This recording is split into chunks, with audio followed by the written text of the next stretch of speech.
I'm going to take you to Dick Cheney. Fasten your seatbelt. And this is going to absolutely blow you away. I would like you, if you can do this on your computer, to go to methodicaldeception.com.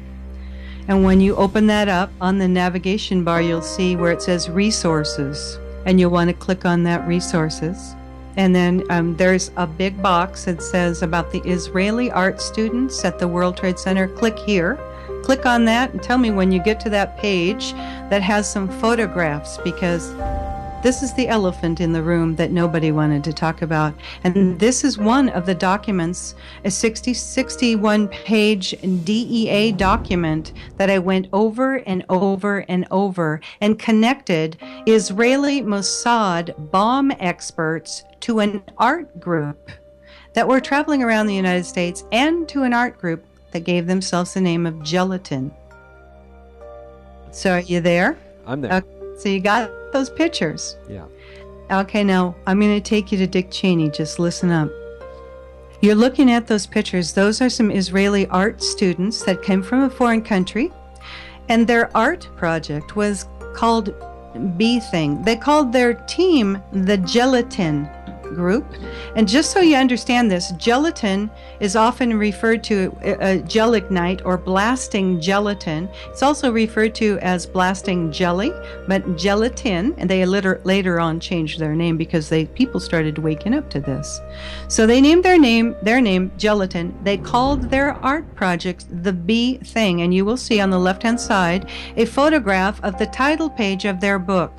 And what the B Thing was, there was a group called the Lower Manhattan Cultural Center that was renting the 91st floor, or allowed to live on the 91st floor. These foreign art students, and some of them were connected to a group of traveling art students that were all over the country that the DEA found out about because they were going door to door to some of their agents' homes and their offices. And some of the offices were not public locations. So they were like, who are these people?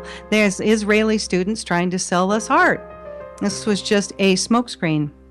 So you wouldn't go to where we're about to go. Now, the guy in the pink shirt, he's on the top right-hand side. Yep. Kind of pink shirt on. He has repelling gear on. Yeah. They removed a window. This was their art project.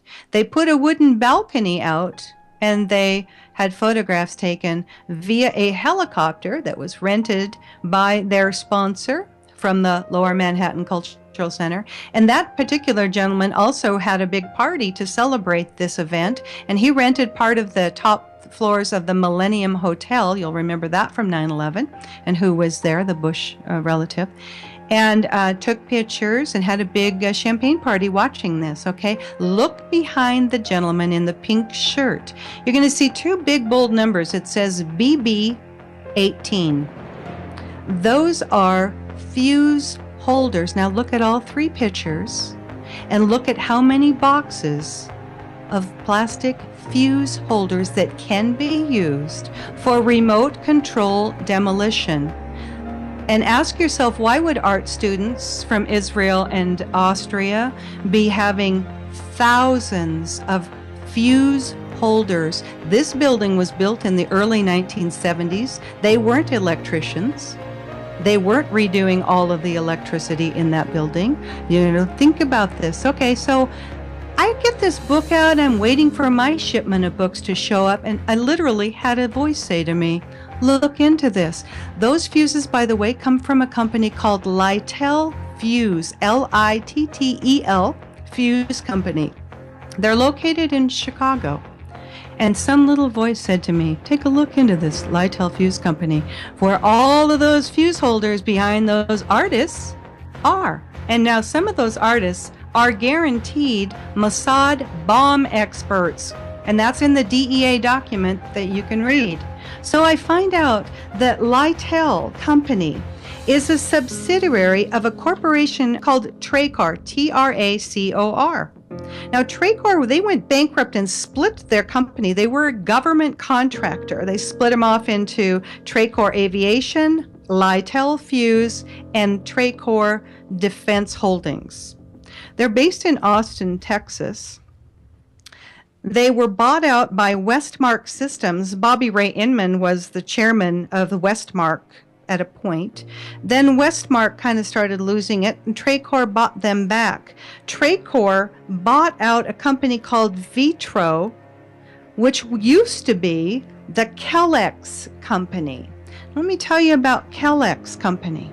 The Kellex Corporation was a wholly owned subsidiary of M.W. Kellogg, as in cereal, you know that guy, Kellogg Company. Kellex was formed in 1942 so Kellogg's operation relating to the Manhattan Project could be kept separate and secret, Kel meaning Kellogg and X meaning secret. The new company's goal was to design a facility for the production of enriched uranium through a gaseous diffusion technique.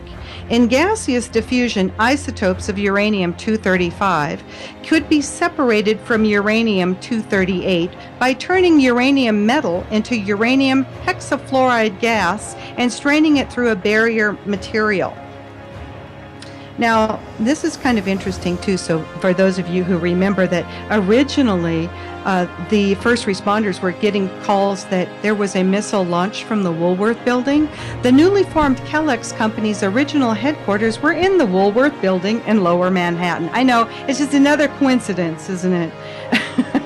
They later on moved to Oak Ridge, Tennessee. But now, the Kellex Company, you will know them today. Here we are, fasten your seatbelts, as Halliburton. Dick Cheney's old company. There you go. I told you I was going to take you to Dick Cheney.